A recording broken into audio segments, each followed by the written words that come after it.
don't understand. Sonic the Fighters is a bad game. Fuck you, my dick is bigger than yours. I'll prove it. Zip. Oh, fuck, it's not!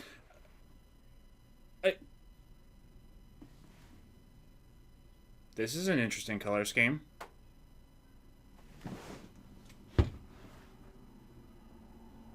Okay. I'm either out cold in a dark parking lot somewhere, or this is a really crappy self-aware introduction for a YouTube video. My, it seems we have a unique guest with an intriguing destiny.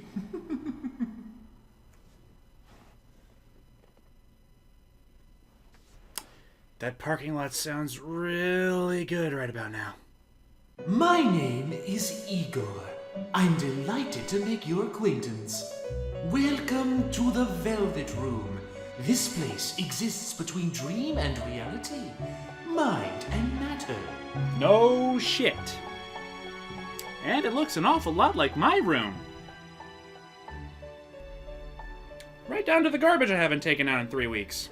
You really spared no expense this time around, huh? Oh, wait, this place is supposed to be my heart, isn't it? Oh, God.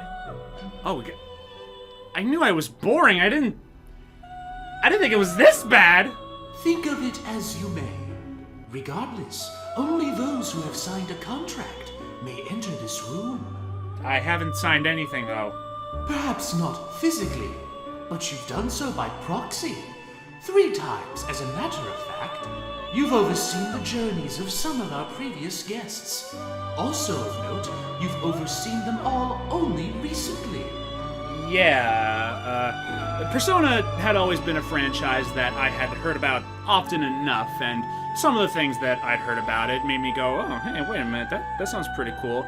But I never actually took the jump up until about last November, where, as if by one of your favorite words, destiny, I found myself being introduced to Persona 4.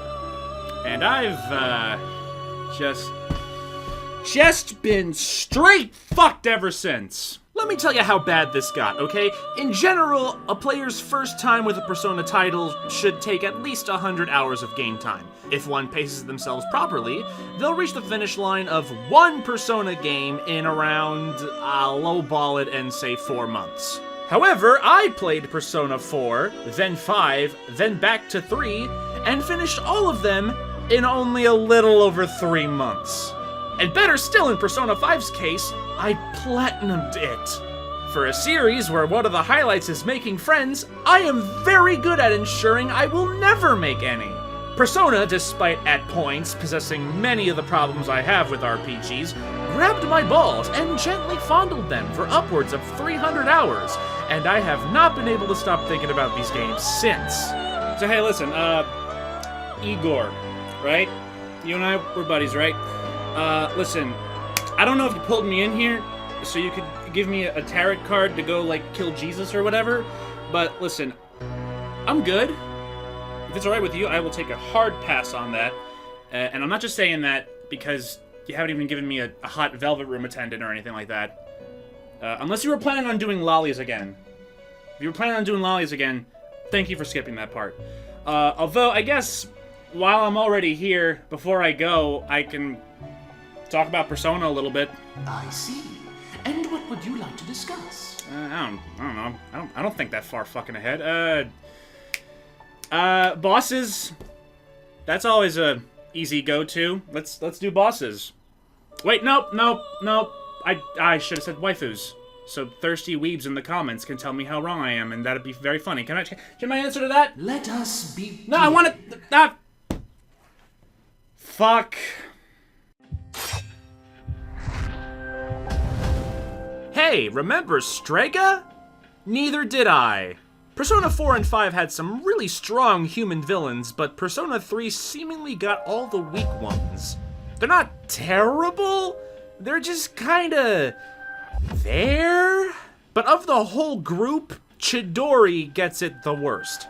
At least Takaya's got the whole Revolver Jesus thing going on, and Jin knows all the hottest new dance moves. But what Chidori gets is a really awkward romantic subplot with Junpei that just comes out of nowhere. Worse still for her, the battles with Takaya and Jin, while among the easier bosses in the game, still require you to, I don't know, press buttons. But Chidori, poor Chidori. Chipori. Thank you for your time. Whoa, hey, oh, whoa, well, hold up. Who put that subtitle down there? Chris, where are you going with this one, my guy? All right, hear me out. This battle is so lame that it's good. Once again, I reiterate, I am terrible at Persona, so when I have zero problems with a boss battle 80% into the game, we got issues.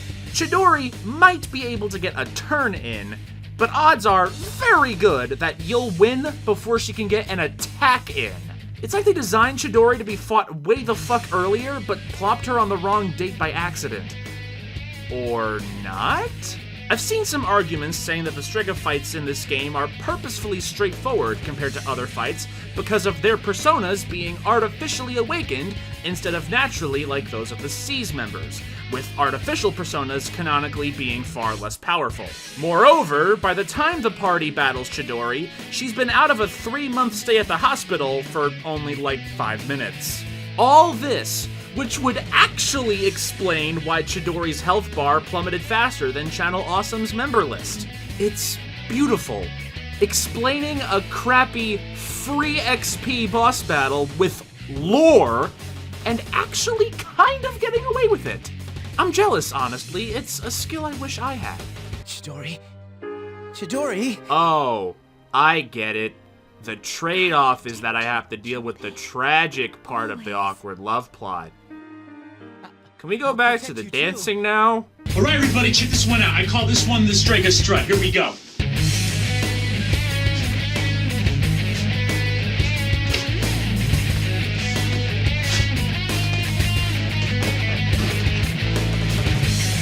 Yeah, who else is moist besides me?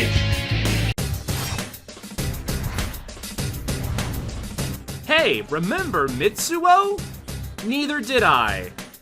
I promise this isn't going to be a reoccurring theme. Mitsuko's existence in Persona 4 is strange. Even if I wasn't spoiled on Adachi being the true culprit of the murders ahead of time, I would have easily guessed Mitsuko was supposed to be a red herring. Which is fine, a good mystery plot needs those.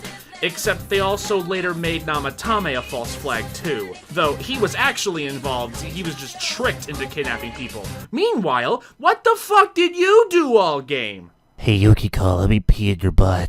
No. Shit. And then he fucks off into the night and you never see him again for another 4 months! Did they actually intend for the player to believe this was the final boss? Even if a 20-second cutscene 50 hours ago was all it took, we're only on Dungeon 4, and you know there's at least one more party member who hasn't joined yet. So he fails as a worthwhile, memorable character, and fails as not even a plot twist, but a setup to a plot twist. Why does he have a boss, and why is it good? First of all, I admit I'm a sucker for retro-themed throwbacks in modern games. I wasn't even a twinkle in my father's eye in the 8-bit era, so no nostalgia goggles, I just like it. But I would like to quickly draw your attention to the Pixel Robot's fetus pilot. Nah, that's okay, that's fine, I agree. I'm sorry? Yeah, I get it, we're doing theming. Mitsuo's acting childish. But we're gonna go this far back with it, though. Yeah, you're not a real gamer unless you beat Castlevania while still in your mother's womb. He's got 9 months, plenty of time to get practice in. The thing I like about this fight is it's one of those fights where you have to beat the boss's outer shell and then beat its core before the shell can come back. But I like that you actually see the 8-bit hero, as it's called, get built back up bit by bit, rather than just completely reassemble in one turn. So before I kill you, I'll kill your whole childhood. Apparently Mitsuko is quote-unquote meant to be a joke making fun of the player. Alright, first of all, I realize it's all subjective, but I definitely look at least moderately more attractive than this guy, okay? Second, I wasn't the one who dropped the hard R on a PUBG stream, okay? What a fucking nick.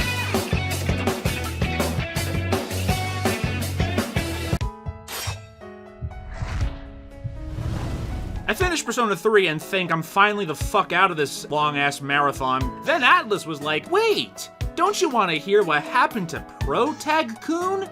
Not super, really. I beat Nyx. What's after death? No! Don't go! Oh, depression. Upon completion of Persona 3, more specifically Persona 3 Fizz, you unlock an epilogue campaign titled The Answer. However, The Answer is only playable on hard difficulty. And on a completely unrelated note, I haven't finished The Answer. Persona 3 Wiki. The Velvet Room gets surprisingly decent Wi-Fi. Yeah, I had to look up cutscenes. Look, it's been 300 hours! I'm fine! This is apparently an uncommon opinion to have, but on the one hand, I liked The Answer well enough. Persona 3 was all about accepting the existence of death and the inevitability of it. The Answer is about trying to get over it after it actually finally does happen. On the other hand, They can't all agree on what to do with the magic time travel keys that they get from Protag-kun's ghost, and decide to go to a time-space continuum coliseum to punch each other and the losers turn into fire. I wish dealing with grief was always this easy. oh, but hey, this thing's pretty cool. Surprise! Nyx wasn't evil. Not inherently, anyway. Yeah, sure, she tried to kill all of humanity, but come on, she doesn't have a big resume. This was the best job she could find, okay? Cut her some slack. When Minato, or whatever the shit his name is, turned into the Great Seal, it wasn't to stop Nyx. It was to stop Erebus, the manifestation of humanity's negative emotions, from calling out to Nyx. Hey girl, wanna come over? Nah. But I wanna die real bad though. Okay. We all want to die so much, we made a monster with a head on its ass. Or maybe his ass is his head, and this is his ass head. So we want to die, right? And C's realizes that this freakazoid is their fault too. Everybody deals with grief differently, right? Some people fuck at funerals. And others punch the depression away. Even after the party defeats Erebus, finally accepts Minato's sacrifice, and are able to leave the dorm and go use a bathroom for the first time in a week, Erebus isn't truly gone. They got over it, they beat it. But a lot of humanity will always, be it actively or subconsciously, wish for death, and Erebus will at some point come back. Friendship can't solve things for other people. An interesting epilogue, even if I didn't physically play it myself. Probably a good thing. I think if I had to fight Koromaru for real, I'd turn into a fucking statue. I explained earlier, Persona 4, original version, not Golden, was the first Persona game I played. I chose medium difficulty.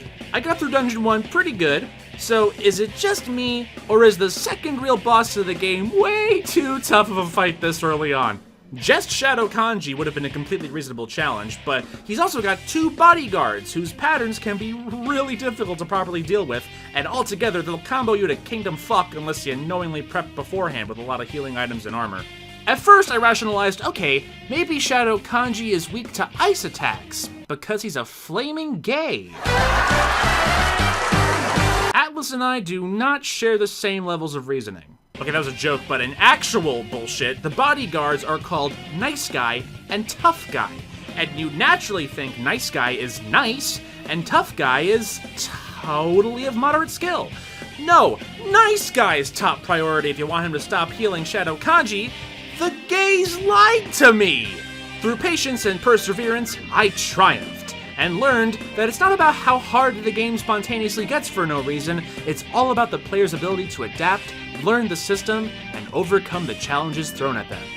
I then restarted the game and played back up to that part on easy mode, and kept it there for the remainder of my playthrough.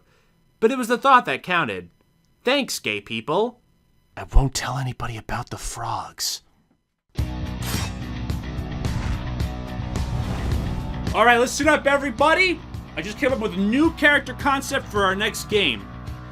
Do you remember in the last Persona we made that we came up with Naoto?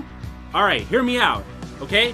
What if we made Naoto again? Or at least that was my first thought of one Goro Akechi. The second someone dropped, oh, he's a detective, I was ready for the same song and dance again. And for a bit, that looked to be the case. They were even like, he's the second coming of the detective prince.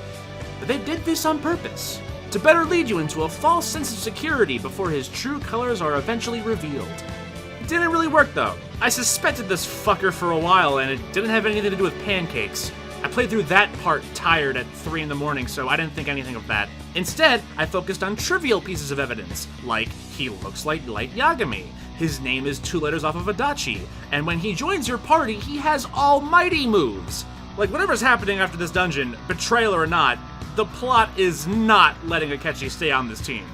Well hey, trivial reasoning notwithstanding, I was right.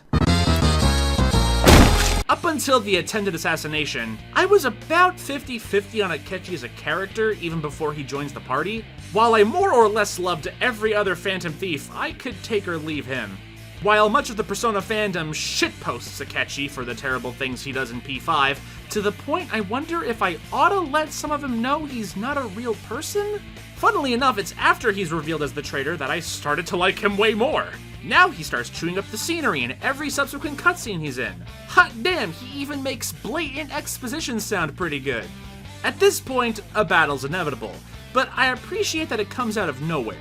Akechi finally realizes that I'm actually fucking awesome and ambushes the gang in Shido's palace just when you think you're all finished and can go send the calling card.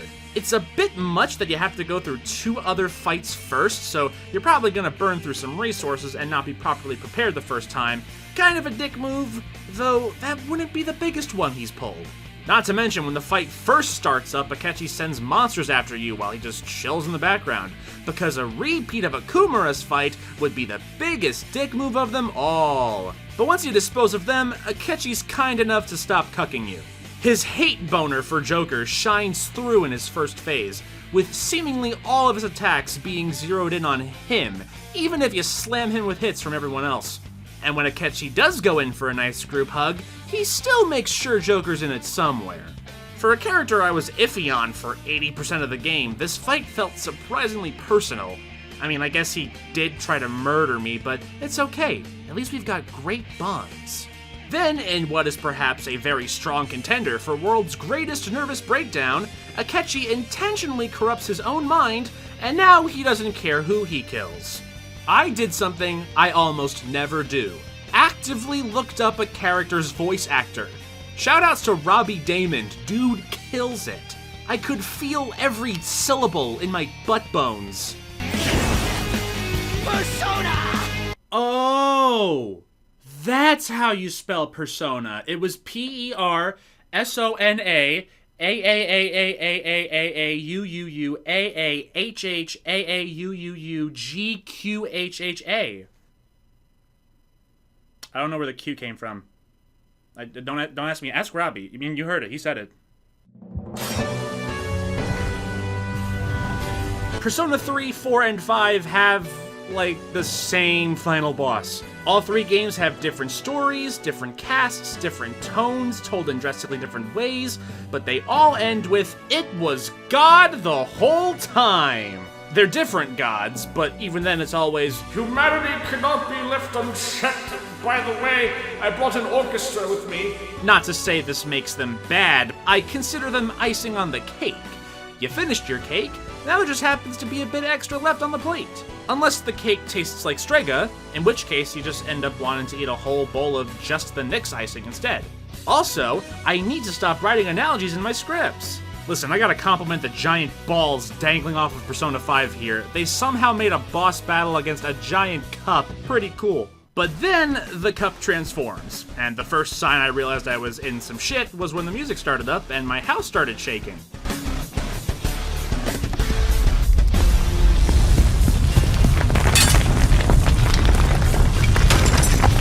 Every god in Personas 3 through 5 had some kind of theme to their boss fight that tied back in to the rest of the game. Nyx's was the Arcana Tarot cards, which is also a big deal in the Persona series in general. Izanami's was about seeing through illusions, and bondage kicks, I also guess. and Yaldabaoth's is a little more old-fashioned. The 7 deadly sins of Christianity being a theme in a piece of media is by no means a new concept. Brad Pitt went mental over them at one point. Fucking SpongeBob! He's got that shit too, apparently, so I've read. Sure. But I would be hard-pressed to find someone who uses them as a status ailment. You try to throw out an attack and, oh, whoops, my hand slipped. I went to a private school. I took religion classes. I slept through a lot of them, but I'm not sure about this. I think I would have been awake for this part. There are many ways I would prefer to meet my demise, and defiantly rubbing one out in front of the God of the Old Testament is not necessarily one of them, but if it was part of a limited pool of available options, I'd humor the idea. Going back to how the battle with Akechi felt personal, the fight with Yaldabaoth, while less so, seeing as this time the whole world's involved, still feels as such, since you've effectively been his unwitting pawn the whole game. And then the world and your friends cheer and pray for you, and that lets you summon Gurren Lagann and one-shot the boss. Lots of RPGs do that, minus Gurren Lagann, but it's cranked up to 11 bajillion, and I could not ask for a better way to culminate 100 hours of game time. Well, I can, but we'll get to her later. As I've previously discussed in a video talking about times video games got spoiled for me, the identity of the serial killer in Persona 4, one of your biggest, most important goals to uncover in that game, was already known to me. While it didn't impact my overall enjoyment of the game too much, it was still an unnecessarily huge blow. But I decided, okay, I know what I'm missing here. I'm missing context. I know Toru Adachi's a skunt. I don't know why he's a skunt, and I don't know how he was able to do his skuntery in the first place. So I'm going through the game. Keep in mind, I know it's Adachi, so when the game sets me up with Mitsuko and Namatame, I know it's bullshit, but I'm still confused. Thinking back to all the pieces of evidence, kidnapping patterns, and any other clues we've received up to this point, nothing really added up, and all of it consistently conflicts with each other. The path you follow from start of mystery to end of mystery, even though I know what end of mystery is absurd and convoluted. Adachi's putting on an act, so what's his real personality? Why is he a murderer? What is the master plan here? There can't possibly be a master plan. These patterns have been all over the place. Then here's where I start to get nervous, because after all of this, I swear to God, if Adachi comes out and says, I will destroy Spira, I will save it. If all life were to end in Spira, all suffering would end, or some shit like that, I'm gonna ram Maru so far down his throat that it comes out his gooch. But as it would turn out, Adachi's real reason is that he doesn't have a reason. He just happened to come across a gas station attendant who happened to be a god, and then was like, wouldn't it be great if I could push all the whores into TVs? What are you going to do? No! Ah!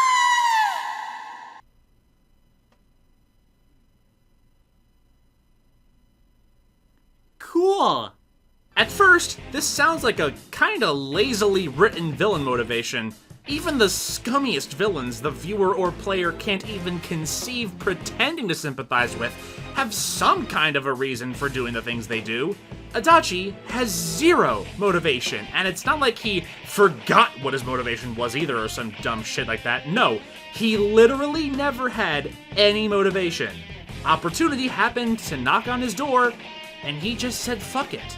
Then I realized, how often does this happen in reality? How often do people perform despicable deeds? Then we try to discern what the reasoning could be in an effort to find some closure, only to find out there was never a reason. What reason does someone need to execute an elderly man at random on the sidewalk, stream it to Facebook, and then take a leisurely drive down to McDonald's just in time for lunch? For some people, no reason. Adachi is just a sad, bored, lonely little man, which is perhaps more scarier than any villain on some pompous high horse could come close to. This reflects in his boss fight too. Rather than having his shadow split off from him like all the other bosses up till now, Adachi is his own shadow. He and his shadow are indiscernible from one another. He is fucking nothing. You're not fighting someone who stands high and mighty with powers likes of which you can't comprehend. You're fighting someone who's hunched over like a goblin and he fights like he has no fucking clue what he's doing. Adachi is a bad guy because being nice and kind takes effort, a concept that is foreign to him. Like, so foreign, he's not even in the next state over. He's all the way on the other side of the planet. And that just may be the strongest type of villain. No divine intervention required. Until the game then immediately dumps you into a fight with a giant eyeball. We're just about back into Seymour territory again, and sure, why not? Let's give this fucking thing one of the best boss themes in the series while we're at it.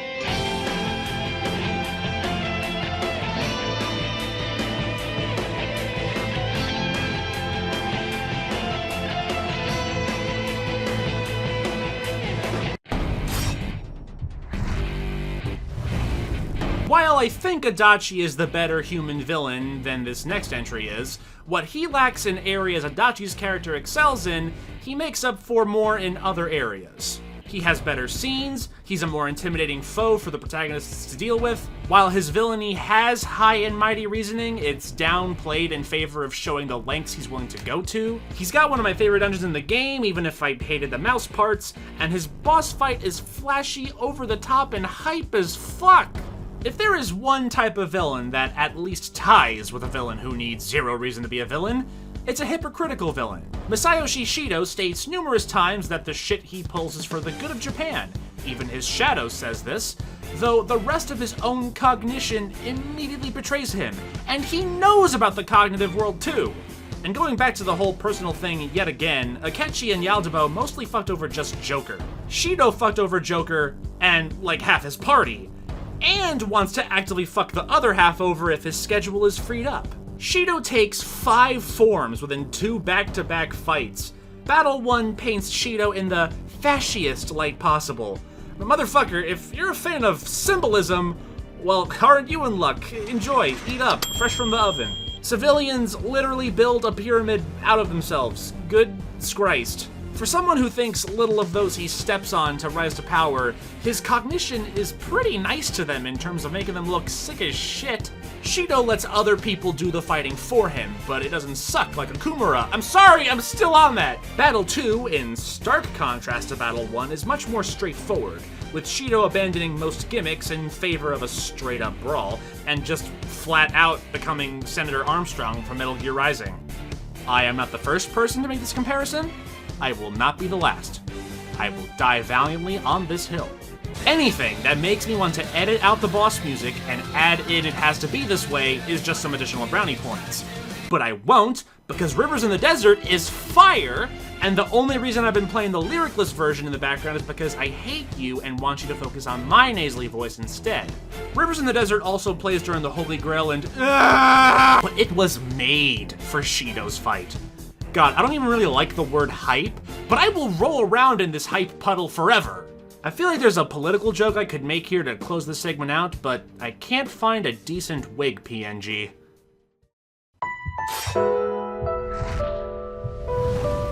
Before I went back and played Persona 3, after I did 4 and 5, I got the impression that Persona 3 was a lot of people's favorite Persona, like by a long mile.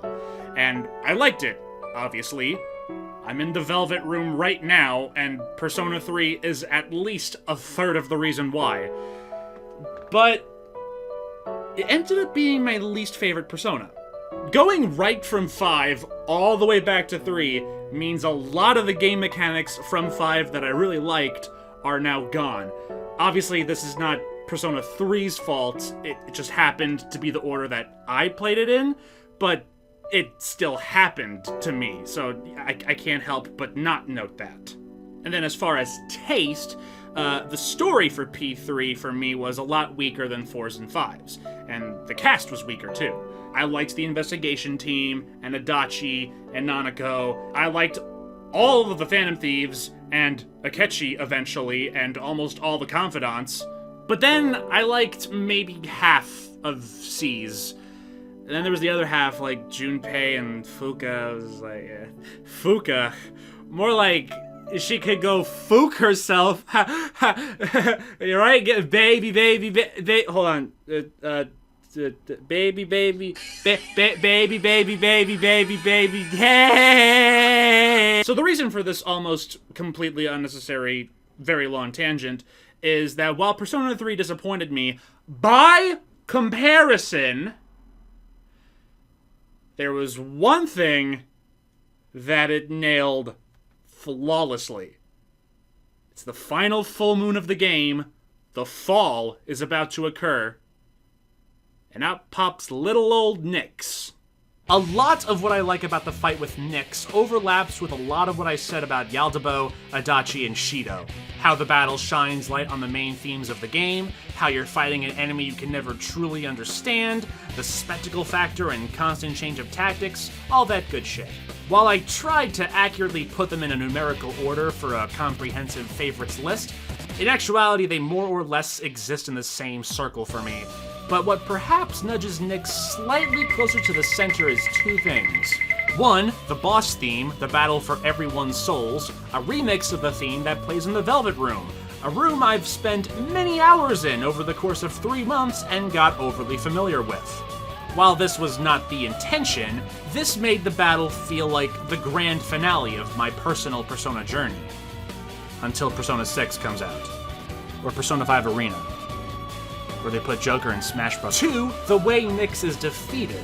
And by defeated, I mean, you cannot defeat Nyx. You're not even fighting Nyx. This thing right here is just an avatar. To hold back Nyx, potentially, to fight against the depression and sorrow of all humanity, the solution is not to hurl your butt ghosts at the boss until it stops moving like it always is. Protag-kun has to become a great seal that does not get rid of Nyx, only seals her away. Minato Arisato, Mr. Roboto, sacrifices himself to stop the end of the world, effectively dying, but not getting the luxury of being dead. Instead, he has to hold Nyx, and by extension this dog thing, back forever and ever and ever, until, presumably, humanity unconsciously finds another way to call Nyx back. But damn, will he try. And that is just fucking metal.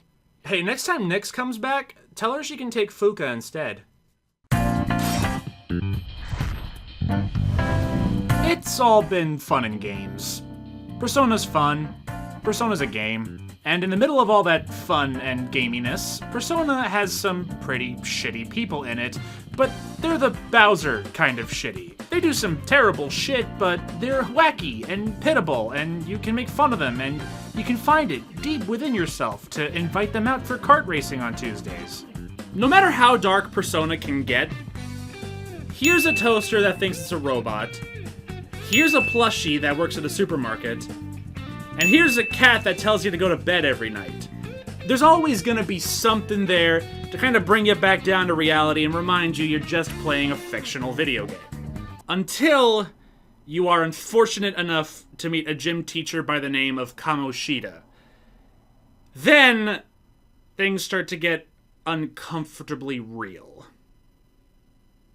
And I am not inviting him out for kart racing on Tuesdays.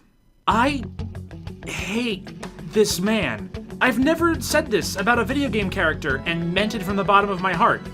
Actual hatred. I don't know where to begin.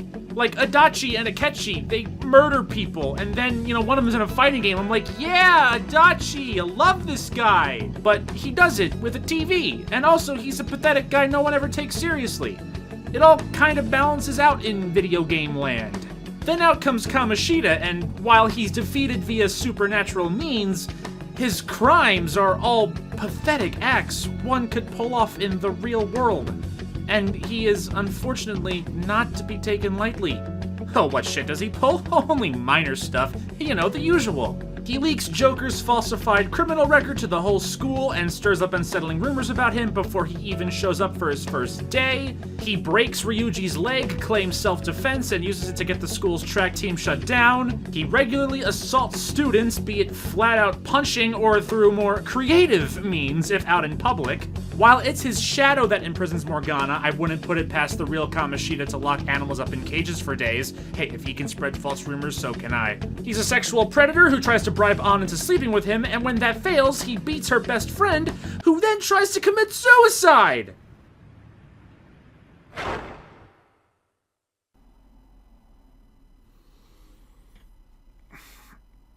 Can we go back to the dancing, please?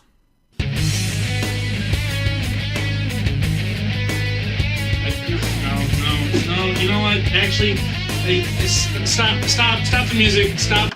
Cut it. Thank you. I need. We are not 10% into Dungeon 1. The first in-game timer hasn't even started yet. I still have 40 more tutorials to get through. And Kamoshida has already solidified himself as one of the biggest pieces of human scum ever put in a video game. DC Douglas is usually pretty good at making villains fun characters, but not even he can give Kamoshida the same luxury. This shit right here, this is supposed to be like a big plot twist, like 70 hours into the game. And no guys, Kamoshida's here. Let's make sure it happens in the first hour or two. I'm not a very emotional guy. It takes a lot to get to me, but after that scene, I actually had to get up, stop playing for like a whole day, and go get a glass of lemonade or some shit. I can't. Where do we go from here? Excuse me. Hi, Persona 5, how you doing? How are you intending to take me from point A, rape, to point B, Magic Cat transforms into Funmobile. Hey, oh, check this one out, guys. Sucker, see ya! Chapter 1 of Persona 5 elicited one of the strongest emotional responses I've ever gotten from a video game, and all it had to do was remind me, hi Chris, this is real. Life sucks and nothing matters. Why didn't video games do that sooner? I wish all video games had the Kingpin covering up physical and sexual child abuse scandals. That chin just screams integrity. When you can put your character in a pink thong and I don't laugh, I don't know how to finish a sentence. What the fuck did you do to me, Atlas? I'm supposed to be having fun right now. And, oh, excuse me? I have already been playing for 15-ish hours. You're telling me this is the first villain in the game? There's more after this schmuck? How the fuck is there more? Madarame, Akumura, Shido, Yalda Dabadoo, you didn't need any of it. You could have easily made the whole story of Persona 5 be about just taking down Kamoshida.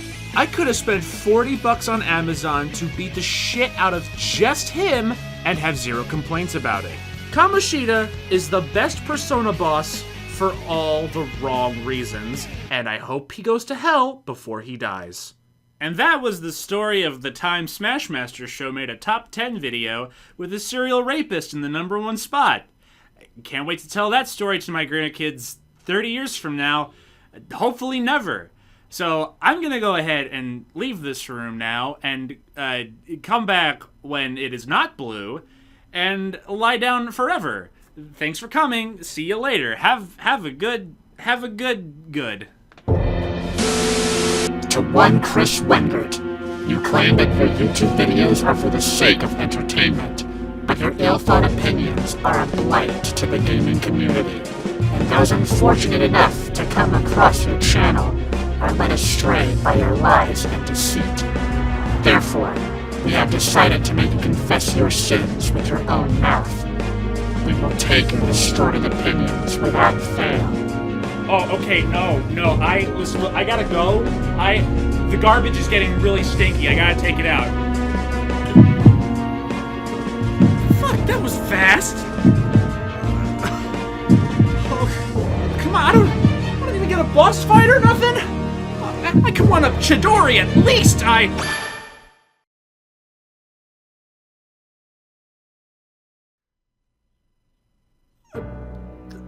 sorry, everybody. I never meant it. I want you all to know I'm really sorry. I know what I say can never take it back, but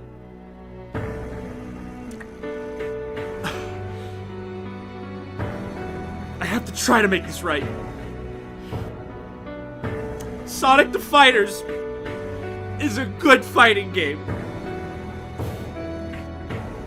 In fact, it may just be the greatest video game of all time! Ah!